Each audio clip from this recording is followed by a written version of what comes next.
My name is Stephen, S-T-E-P-H-E-N, V-A-S-A-S, Vasquez. I live at 141-15 Kennerdown Avenue.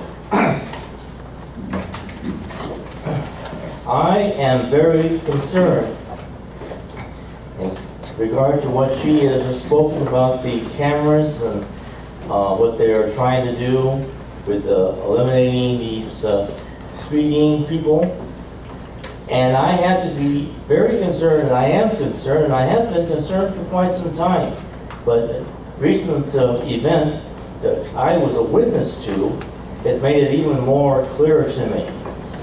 And that is the situation with regard to 141st and the elimination of stop signs that were on the thoroughfare up until a resident complained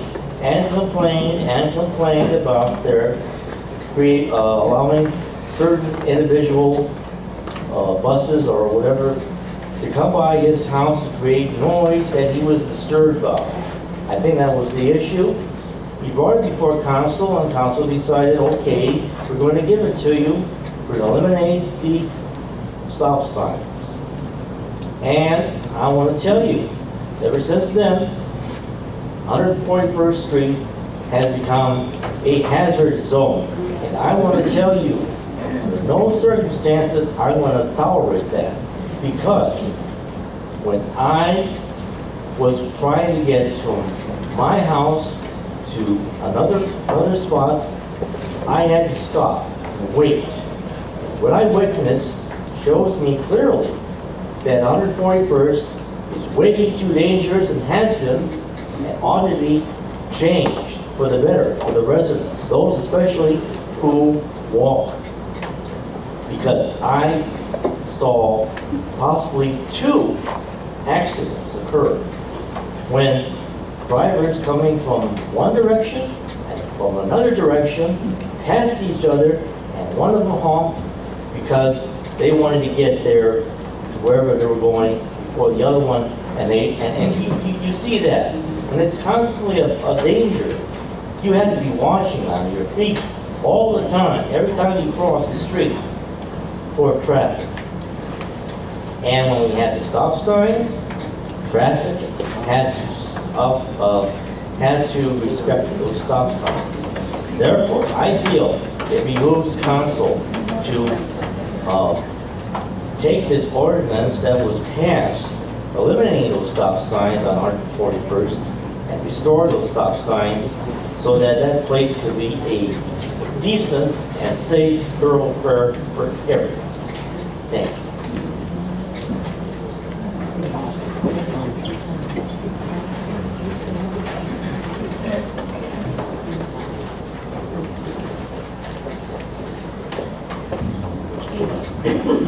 My name is Annette Blackwell.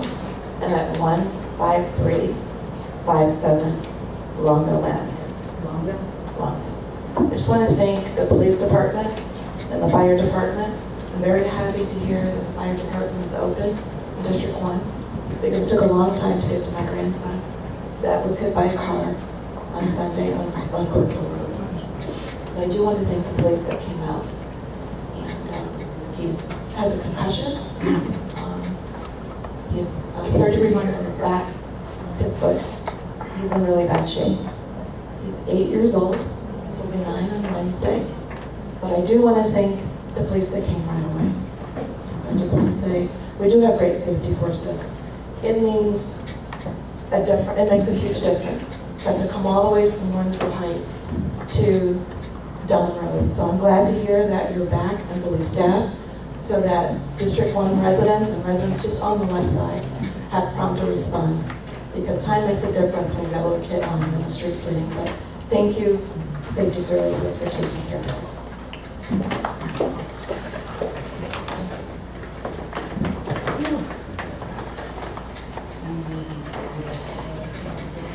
it. My name is Tim Murphy, 14302 Crames Avenue. I'd also like to go along with what the gentleman and the other lady was saying for the traffic cameras. I'm all for them. One, please, wait. Tim Murphy? Right, 14302 Krems. Thank you. And like I said, I'd like to go along with what they were saying about the traffic cameras. I'm all for them. I welcome them on the west side anytime. 141st is a freeway at times. I don't know if we need all the stop signs we had before. I think there was one at every street intersection, but there could be a few added to the street, maybe at the industrial and whatnot, maybe a couple other streets, or the traffic cameras. The other thing I'd like to say is foreclosures in the community. Is it possible the city could buy some of these to go along with what the other gentleman was saying and rent these places out and collect the money? You know, at this point, we should be able to take any kind of income we can get.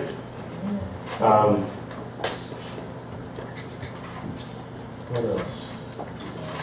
Oh, and with the traffic cameras also, with over 2,000 calls in a month, I think, you know, it frees up a couple officers we could use on the streets. So, that's it. Thank you.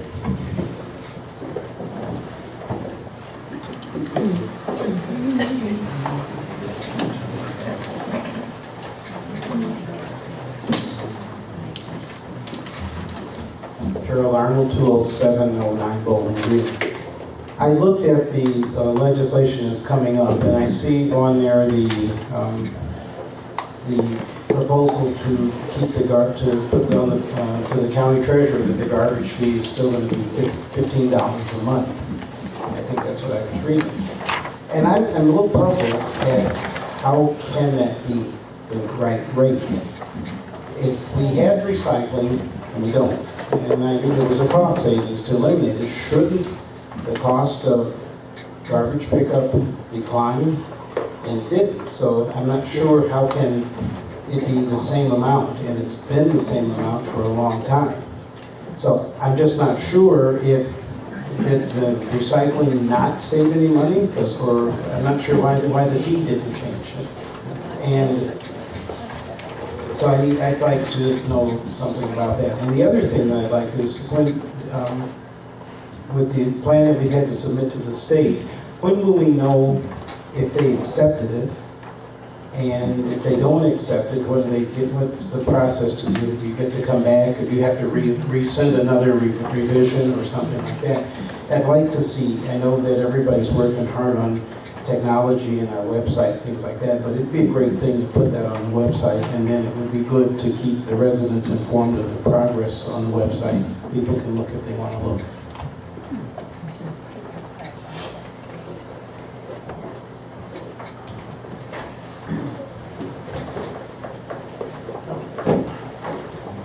Hello, Council. My name is Aaron Mitchell, 20100. Eric Mitchell. Aaron Mitchell, Aaron Mitchell. And your address? 20100, McCracken Road, Maple Heights, Ohio. 44137. I want to speak on the traffic cameras. Me personally, I'm neither for nor against the traffic cameras. I see positives and deltas in both. Personally, I believe if we do have the traffic cameras in place, that they do free up the officers, but only if the officers are proactive in reaching out and building social capital within the community. Speaking with children, youth, others that they pull over, maybe issuing warnings as opposed to citations. The negative of the traffic cameras, I believe, is the location.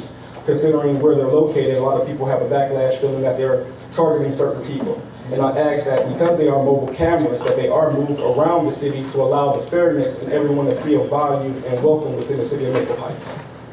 Thank you.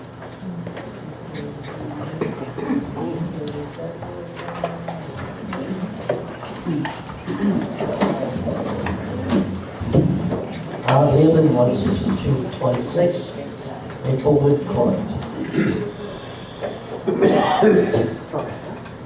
It took me 2 months to get up here at the podium, because past 2 months we've had emergency meetings and I couldn't speak. I'm going to address this to City Council and Mr. Brownlee. In the past, you showed no respect for the President of Council. and you have a background supposedly in the Marine Corps. During boot training, you learn respect your superiors. Also, you learn discipline. In the past 6 months or better, you showed neither. I kind of wonder what kind of discipline did you learn in the Marine Corps? I'm related to the Marine Corps by my cousin and friends. One of my friends was a DI. Do you understand what a DI is? Drill instructor. And it's pounded into the Marine's head for discipline and respect of your superiors. You show neither. You show no respect for the law in the city. Firing a gun in the city. Yes, you did. The gun was confiscated. That gun was fired in your backyard. You could have ricocheted off of something and hit somebody. One of your neighbors could have had killed. Smirk.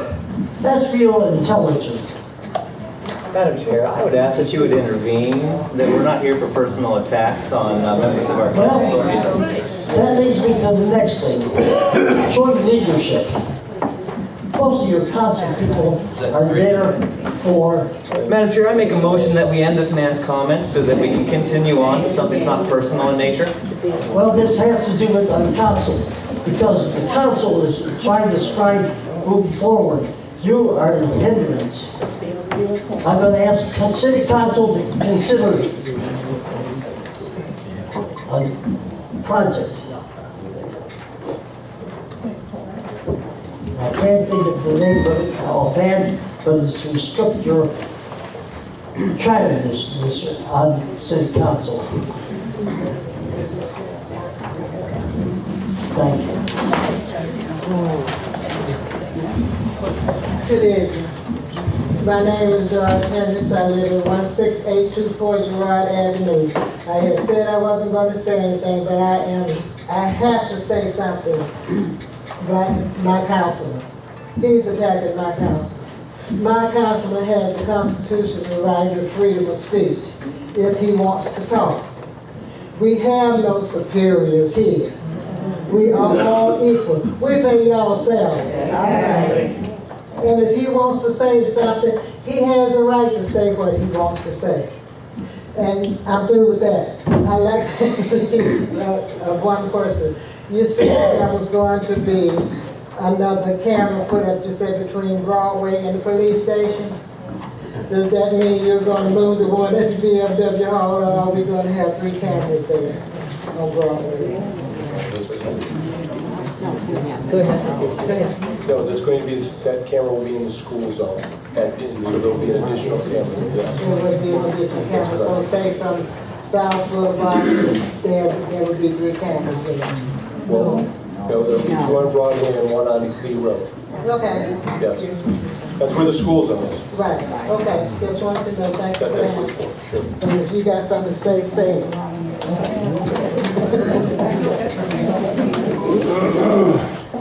If there's no further comments, we'd like to...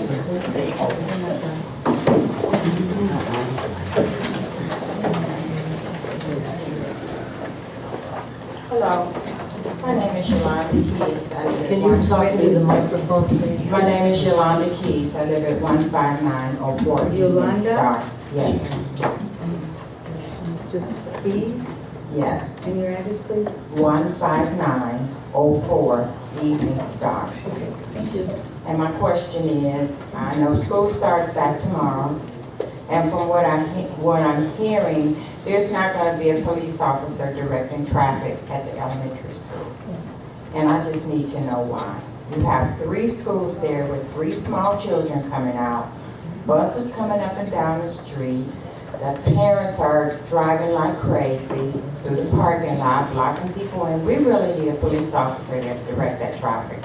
They're coming out of Rummage, they're coming off of Lee Road, they're coming down, what is that other street there? Glenwood Road. There's just traffic everywhere. And I'm hearing that the teachers are going to be directing traffic in the parking lot. How can the teacher direct traffic and teach school too? School is out at 3:15. Some of the schools are out later. So that means that the teacher is gonna stop teaching at 2:45 to go out and direct traffic, because that's when people start lining up out there. So that's my question to you.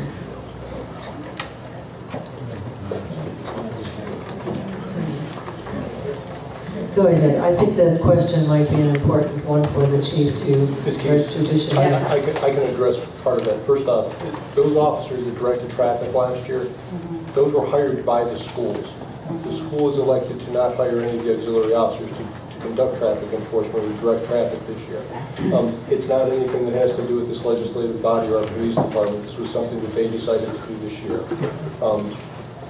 I don't know exactly what provisions they made beyond that, but I'm just letting you know that we never provided our own, we never paid anybody to be up at the schools at all. That was all handled through the schools themselves. So perhaps your question may be best directed towards the school administration. Thank you. Thank you, Chief. Moving on to the legislation. The first one that I would like to clarify is the third reading for 2014-48, which is amending the rules of council. It's on a third reading. Unfortunately, we have not had any opportunity to discuss these rules or even talk about changes, so I am going to push this farther back into the probably September, the end of September, when we have an opportunity to actually meet and discuss them. Moving on, Kathy. Ordinance number 2014-53, an ordinance amending section 240.05 of the codified ordinances of Maple Heights regarding the approval by council of expenditures in the city of Maple Heights and declaring an emergency.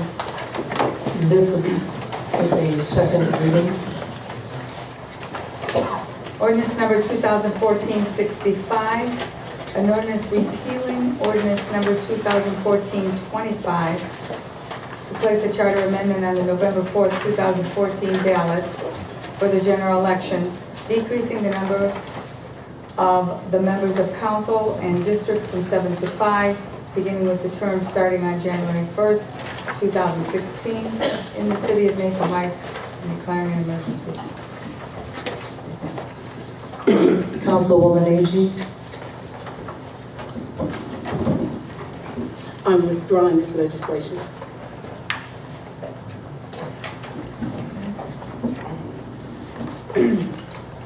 Ordinance number 2014-66, an ordinance creating section 240.11, designating 2% of the funds received from the speed enforcement cameras to be used for the employment of certified inspectors in the building department in the city of Maple Heights and declaring an emergency.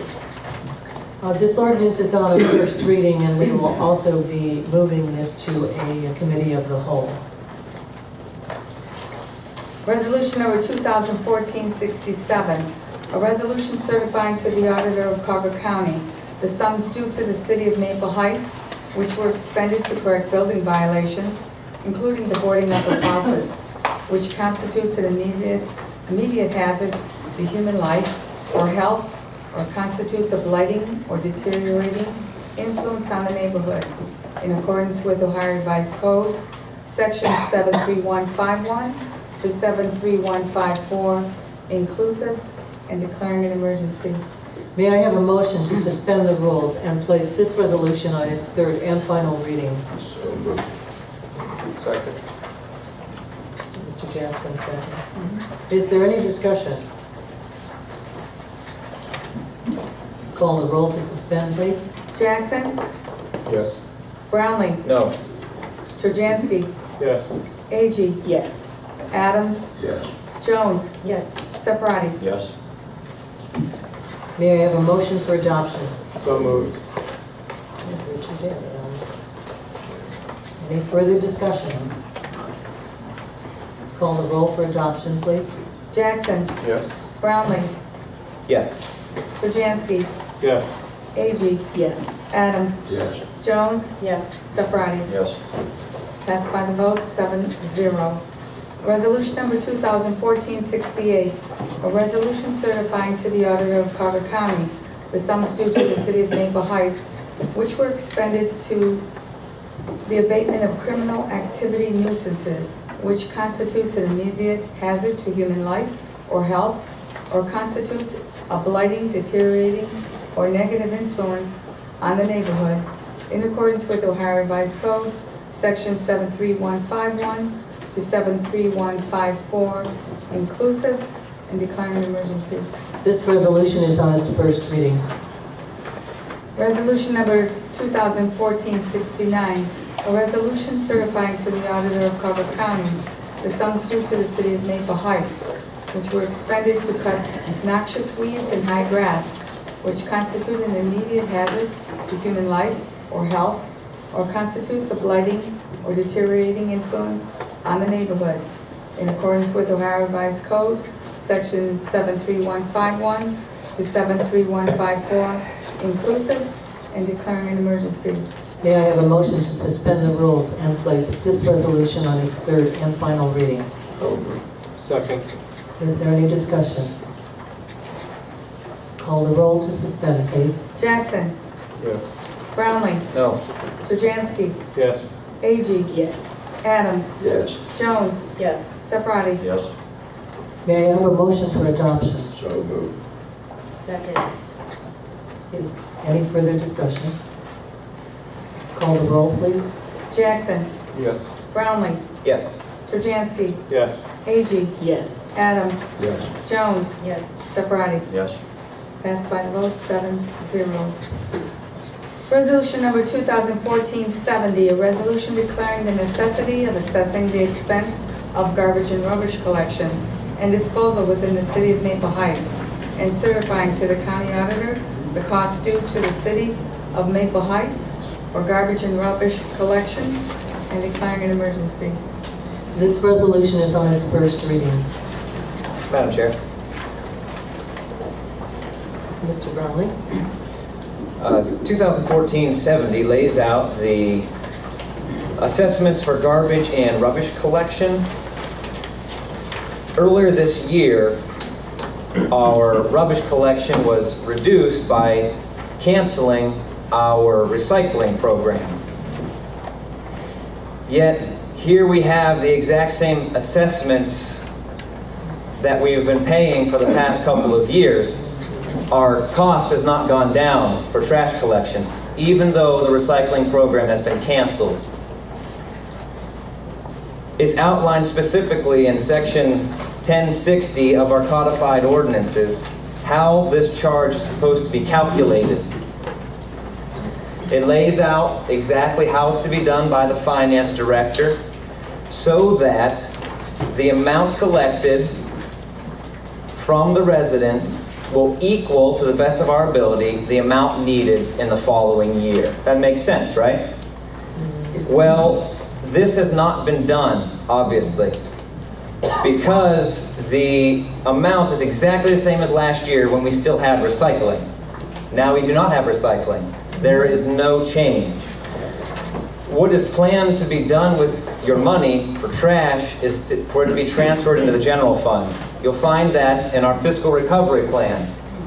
They put it right in there, finance director put it right in there, a transfer of $200,000 from your trash money into the general fund.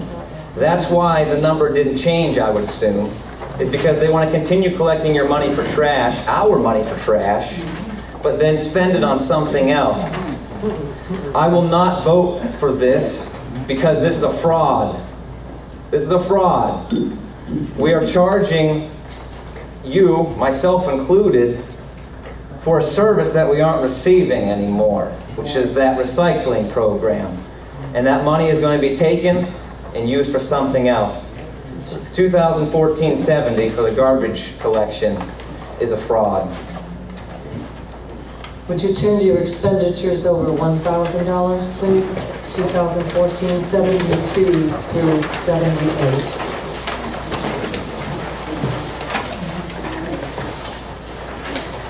May I have a motion to approve, please? So. Alex? Second. Second? I'm sorry, who is that? Yes. Mr. Jackson, would you call the roll, please? Jackson. Yes. Brownlee. Yes. Krasinski. Yes. Agee. Yes. Adams. Yes. Jones. Yes. Surratt. Present. Thank you. We now turn to the mayor's report. Thank you, Madam President. There's a lot of people here this evening, more than what we usually have. But how come nobody wants to talk? I guess I've often wondered that, since I've probably sat here more than all of the council put together at these meetings in years and meetings, and wondered why we get these large crowds and the majority of the people just sit there. They don't want to come to the microphone and tell us, if you're new to a council meeting, why are you here? What can we do for you? Or are you just curious? I'm going to ask that we give some respect to the persons that are speaking and ask that we keep our comments. You were welcome to come up to the podium. I'm hearing a lot of chatter, I'm sorry, on my left. Go ahead, Mayor, I'm sorry. Thank you. But that's something that crosses my mind from time to time when we do have meetings with large crowds, that I would like to know personally why so many people come out but they do not speak. You're welcome to speak. I find it very disturbing that residents are interrupted during their comments, whether certain elected officials or even administrative officials dislike or do not want to hear what they have to say. They are entitled to be heard. We are not entitled, any of us on this side of the table, to interrupt them. That is citizens' comments. Everyone gets a report, whether you're a chief or a director or a council person, a council president, including myself. We all get our time to speak, and we should respect other people's time, especially the citizens, the taxpayers. And the comment about we pay your salaries, yes, you do. And we also pay our own salaries.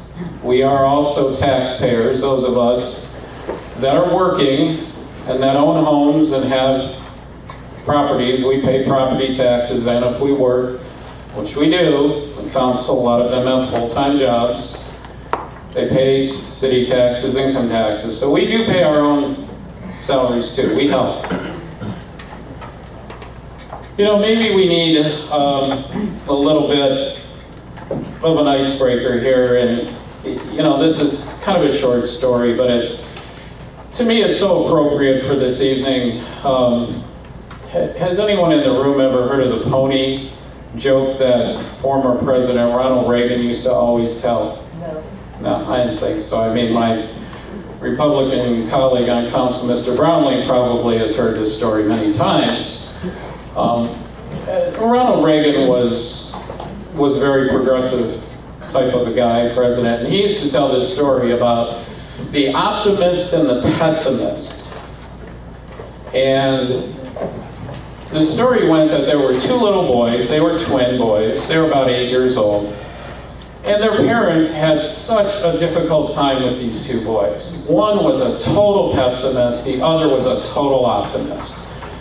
They could never get them to play together, to get along, to, you know, like to do things together. So finally, in all of their frustration, they turned to a psychiatrist, therapist, and explained their dilemma to him with these two boys.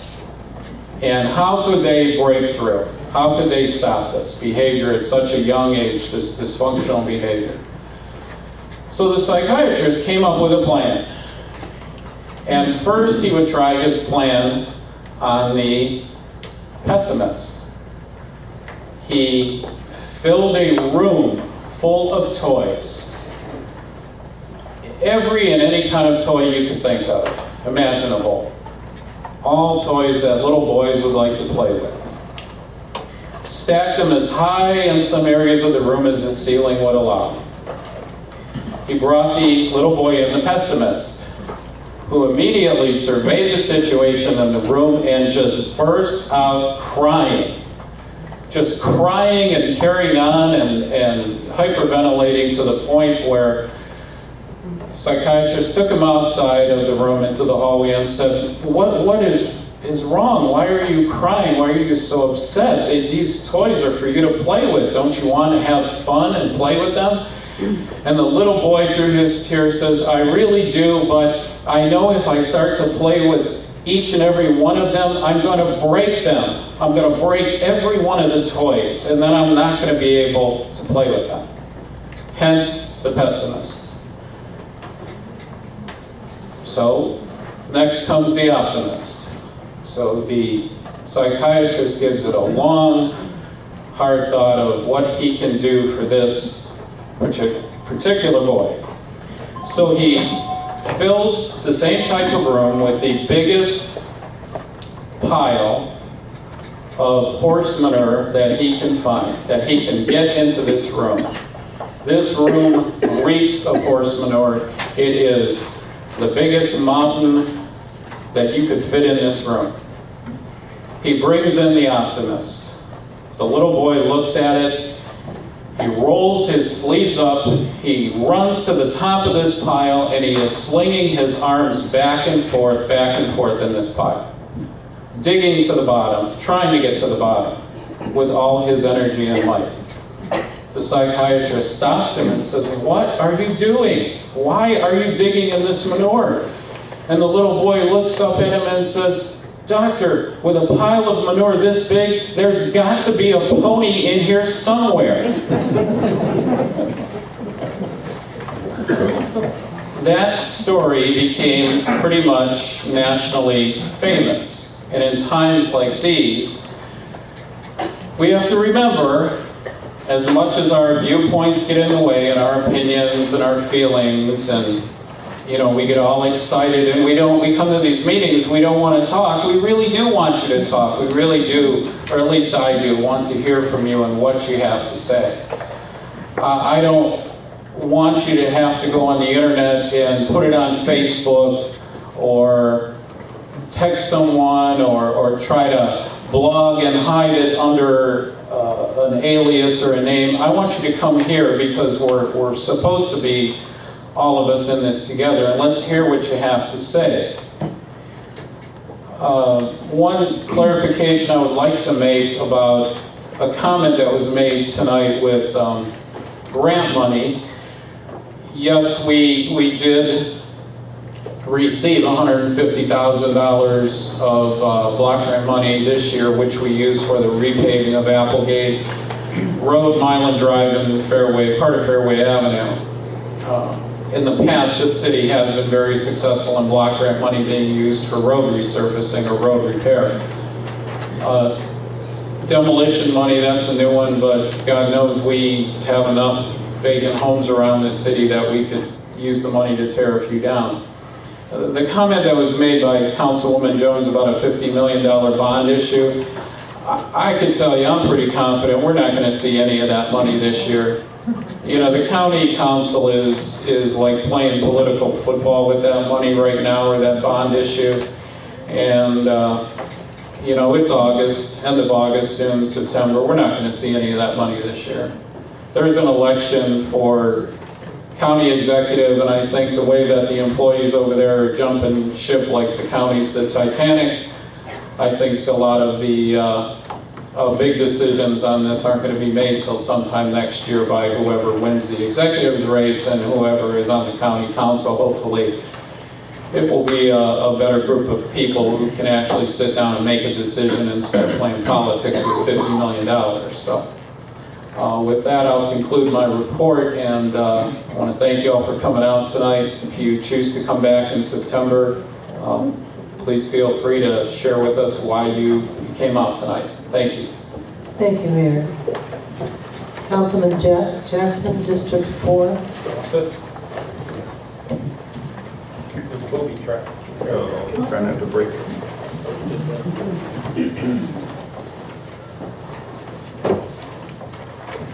Good evening, everybody.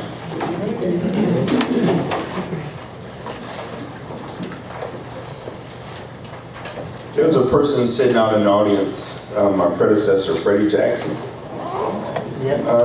He told me something a little while ago. He told me, be careful what you wish for, because you just might get it. Well, I got it. Unfortunately, the one thing we've been doing all year has been cutting. It's no fun. But there's a reason for that. And unfortunately, we're all stuck in this. I wrote some notes down as something I've been thinking about for a long time. It's called the fall of the suburb. A couple of things happen. One of the first things happen is our property gets devaluated. So we take in less money, which means the city has less money to spend, which means the first thing that starts happening, well, not the first thing, but some of the things that start happening is you start laying off people. So we start losing services. And you heard today that the police and fire told you percentages that their departments are down. So you start asking yourself, well, what difference does that make to me? Well, it makes a big difference, because now people, when they're looking for somewhere to move to, they don't consider your city because you have less services. So we have to generate money or we have to cut expenses. Nobody likes the cameras. But one of the things that they're, well, a byproduct, let's say. We've heard about people speeding down a particular street. The cameras will make people slow down. A byproduct is that they generate income. People will complain about the cameras. They'll complain about that we're going to have a tax levy on the ballot. But the state auditors have said we're broke. In fact, not only are we broke, but we're $1.8 million in the hole. I haven't heard not one person get up and say they have an idea to raise income. We have council people who complained. I haven't heard anything out of them about how to raise income. So what are we left to do?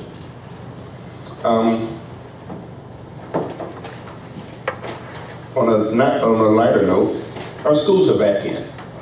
So let's remember that as we drive down the street, and be careful for looking out for our kids, especially in school zones around there. I'm sorry to hear about the lady whose child got hit. I just think of that person who hit might have been going 5 miles an hour slower. Could have made a difference in the outcome of that. Chief Castellucci, good to see you back after these years. Don't know how long you're going to be here, but I know it's going to be, I'm glad to see that the fire station was able to reopen. End of report. Thank you.